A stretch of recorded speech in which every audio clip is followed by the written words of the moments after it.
couple weeks ago, I stood up here and basically made a promise that those responsible for the shootings at the Lakeshore Village community were going to be arrested, and I'm here to update you that we have made 6 arrests so far.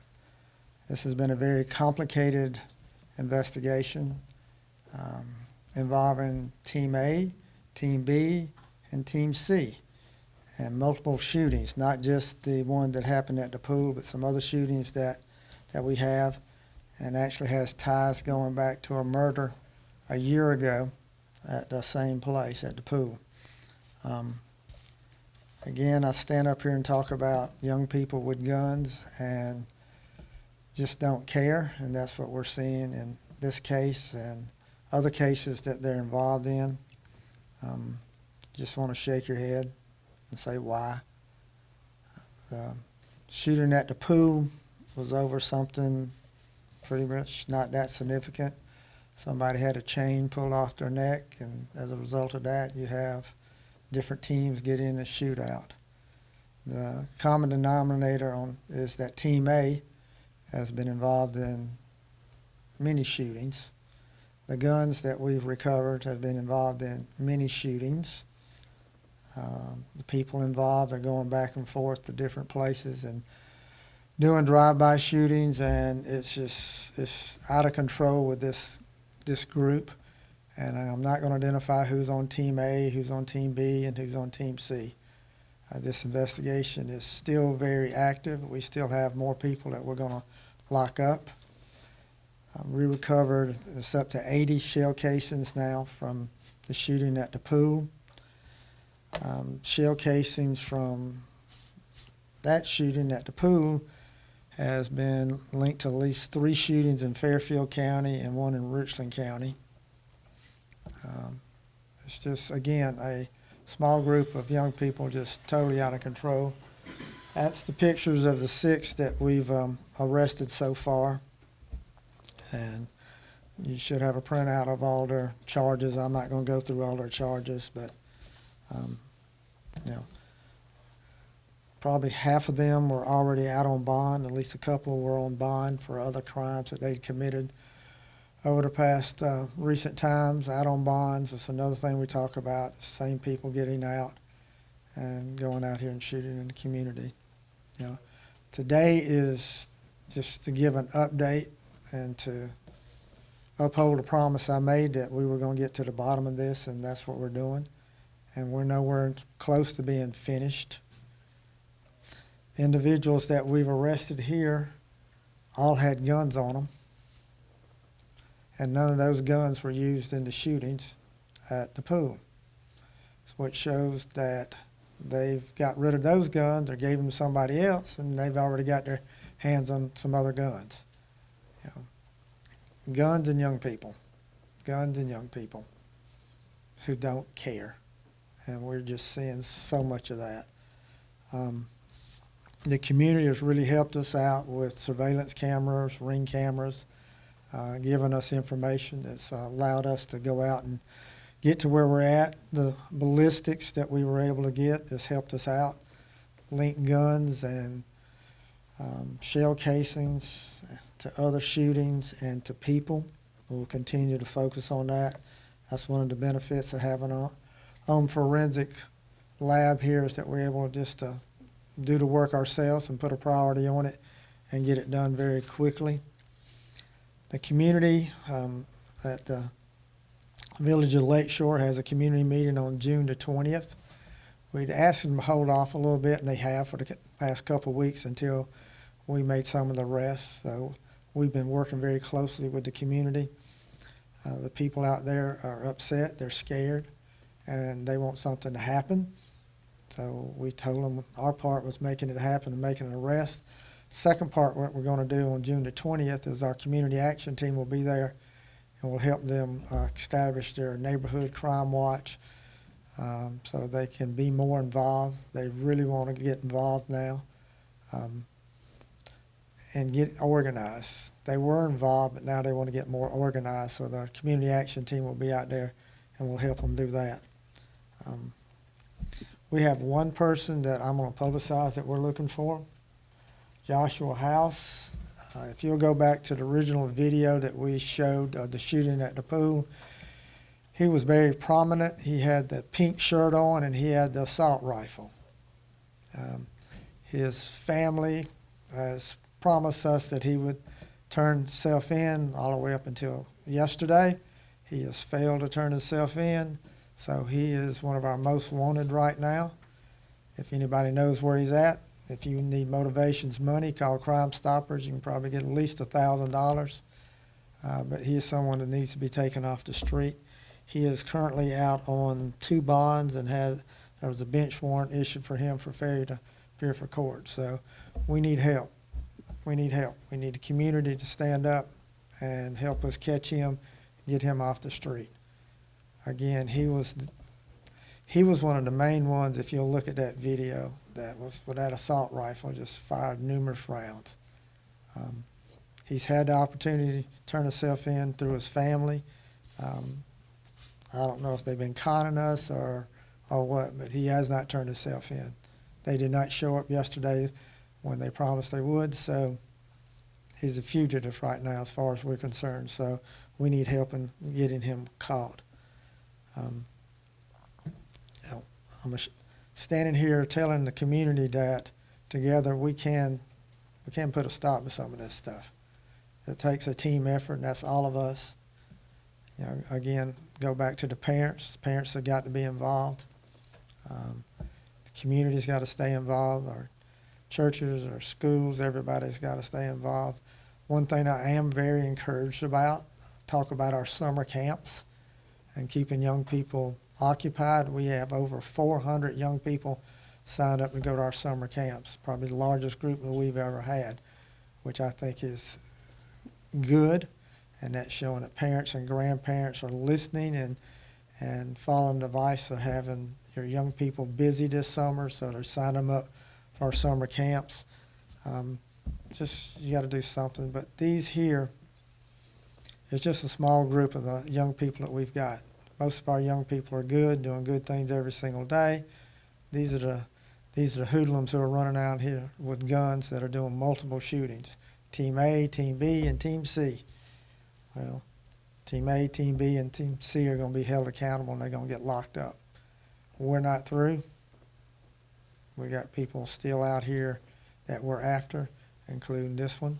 We're going to get them all. So, but community needed to have an update. I think everybody needed to know where we were at, that we'd made some significant progress tying this all together.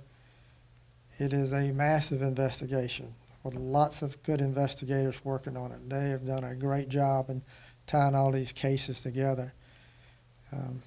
We have a flow chart that will take up just about that whole wall with the names on it and getting people identified and going which teams they on and which shootings they're involved in. So,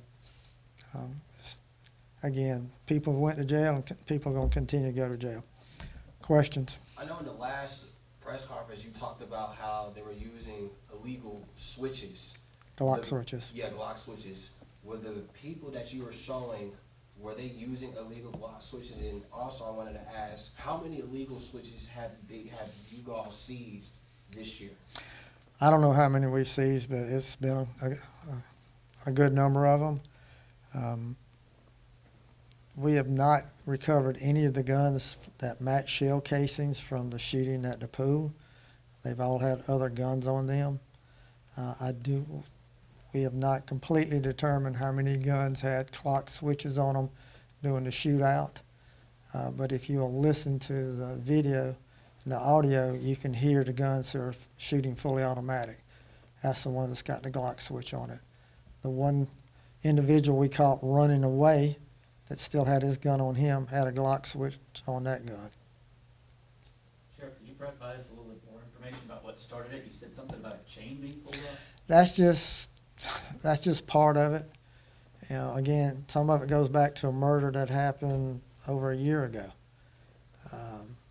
And then an incident happened at a school with a chain being pulled off, and you know, you get one team against the other team, and this is how they settle it, by going out and shooting like they did. Sheriff, you mentioned House is still wanted at this time. Is there anything in the community we should know as far as, is he dangerous? If they see him, how should they react? Yeah, he's very dangerous. That's Mr. Pink Shirt. That's the one that had the assault rifle that was firing many, many rounds. So yes, he is very dangerous. So, you know, just a phone call, just an anonymous phone call, or if you're not scared, a phone call telling us where he's at. It doesn't matter where he runs and where he hides, we're going to find him. It's just a matter of time. Doesn't matter what rock he climbs underneath, that could be in California, we're going to find him. But the community can be part of this effort too. They can be part of the solution. They know where he's at. Somebody can just give us a call, we'll go get him. What's the condition of the 16-year-old that was shot? It was non-life-threatening wounds, so I guess he's been released. Again, though, you have to look at past the physical wounds and the emotional and mental issues that those shootings cause. You know, these are young people that are here they're like in a war zone. This is something they'll never forget. So it goes a lot further than just someone that's getting hit by the bullets. It's everybody. Just look at the people who live in that neighborhood who had bullets come in their house, who, you know, just in their bedroom, in their kitchen. They're scared to death. They'll never be the same. You know, hopefully this helps liken up those that are responsible, but you know, this is something they'll remember the rest of their life. Did any of the footage from the neighbors really help make arrests in this case? The neighbors helped us a lot with providing us video footage. That's a tremendous help to us. Lots of people did. We just didn't have one individual. We had lots. We put out the plea at the first press conference I had for people to call us and give us video. They have. I mean, they're tired of it. They're sick and tired of the shooting going on. And has there been any community response since? I think the pool is closed. Has there been any cameras put up in the area? The pool's been closed. I know that the management had ordered some cameras. We put our portable cameras up, so we put those up the very next day. They'll stay there until the community has their cameras, but they'll have to make a decision there if they're going to have the pool open or not. That's a community decision. But we're going to be there on the 20th, and we'll help them get organized on a neighborhood crime watch. Why not identify the teams? Which teams? Team A, Team B, and TC? Not going to do that yet. Not yet. Not till we get everybody. Will the two They don't know what all we know. So I'm not going to give them, let them know that. Will the two 17-year-olds that were on the screen be charged as adults? Everybody's being charged as adults. That's why their pictures are up there. The U.S. Supreme Court threw out a ban on bump stocks today. Obviously, one of the guns used in this incident used a gun modification. Do you think something needs to be done to outlaw these modifications, and does it make the public less safe or law enforcement's job harder? Yes and yes. It makes the public less safe, makes our job harder. The Glock switch, though, is still illegal. The bump stock is different than the Glock switch. So having a Glock switch on that pistol makes it considered to be a machine gun, so there's a separate charge for that. But yes, our gun laws are just, I don't know where they're going these days. I don't know if there's a whole lot of common sense being used when it comes to, the guns. I stand up here and talk about young people with guns and how we've got such a problem, and then we're just constantly passing laws and getting rulings that says, these guns are good, have them on the street, have them where they can shoot multiple times. In the video, we see a handful of shooters, but we see a lot more kids in the wrong place at the wrong time. Do you have any message for kids about how to act over this summer so they don't get caught with a charge? Be careful where you go. Be careful where you go. It doesn't matter where you go. There's a danger there, so we always say be aware of your surroundings, and that's so true. You see somebody that's got a gun and they're showing a gun, then you need to leave very quickly before they ever start shooting. Unfortunately, it's getting to the point where whenever you have a large group of young people, somebody's going to pull a gun out. So I'd be careful going to any large gatherings. And it's bad that you can't go to a party or be with your friends without somebody pulling the guns out. But the kids know who's got guns. Don't be there. Are you recommending that the Lakeshore community close that pool indefinitely? I mean, this is the second shooting and they're both related. The pool didn't cause the shooting. And the people who go swimming in that pool didn't cause the shooting. It's the people who came with guns who caused that shooting. That's a community decision they'll have to make, but I'm not going to blame the pool on that. City of Columbia is discussing potentially expanding curfews. What's your thoughts on curfews to curb gun violence among young people?